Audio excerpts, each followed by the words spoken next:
Il n'avait jamais entendu sa mère demander de l'aide, pas une seule fois, pas quand elle était malade, pas quand elle était seule, même pas quand tout devenait trop lourd pour elle. Alors quand le téléphone a sonné ce soir-là, et que sa voix semblait plus faible qu'il ne l'avait jamais entendue, il a su. Quelque chose n'allait pas. Elle n'a pas dit grand-chose. Elle ne le faisait jamais, juste des mots simples. Je crois que j'ai besoin d'aide. C'était suffisant. Ça devait être grave, parce que sa mère ne demandait jamais, jamais. Il a raccroché, et il restait immobile un instant, à réfléchir. Puis il est entré dans le salon. Sa femme était là, sur son téléphone, détendue, distante. Il a pris une respiration, et il a dit simplement « Ma mère a besoin d'aide, je dois y aller ». Elle n'a même pas levé les yeux au début. Puis elle a soupiré, agacée. Et elle a dit les mots qui allaient tout changer. « Débrouille-toi tout seul ». Il a cligné des yeux. Pas parce qu'il n'avait pas entendu, mais parce qu'il ne s'y attendait pas.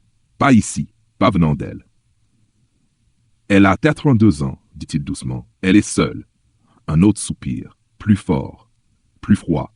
Et alors, répondit-elle, je ne vais pas gérer ça. J'ai ma propre vie. Quelque chose a changé en lui. Pas de la colère. Pas encore. Quelque chose de plus profond. Une prise de conscience. Ce n'était pas une question de dérangement. C'était pas une question de timing. C'était une question de qui elle était vraiment.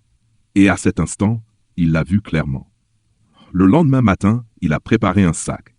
Pas de dispute, pas de drame, juste des décisions silencieuses. Il a conduit jusqu'à la maison de sa mère. La porte était ouverte. Rien que ça l'a inquiété. Il l'a trouvée assise, fatiguée, fragile, plus petite que dans ses souvenirs.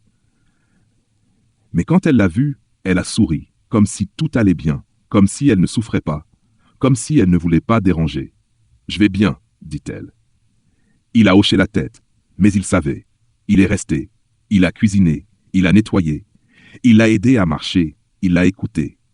Les jours sont devenus des semaines. Et quelque chose en lui est devenu plus fort, plus clair. Parce qu'il s'est souvenu de toutes les fois où elle avait fait la même chose pour lui, sans demander, sans hésiter, sans condition. Pendant ce temps, chez lui, le silence. Pas d'appel, pas d'inquiétude, pas de questions. Et ce silence en disait plus que des mots. Quand il est finalement revenu, rien n'était pareil. La maison était la même, les meubles aussi. Mais la vérité avait changé. Il a regardé, vraiment regardé.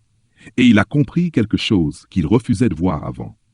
L'amour, ce n'est pas ce que les gens disent, c'est ce qu'ils montrent, quand ça compte vraiment. Et elle lui avait tout montré.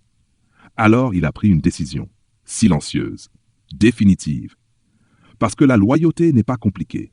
Soit on l'a, soit on ne l'a pas. Et quand quelqu'un te montre qui il est, tu le crois.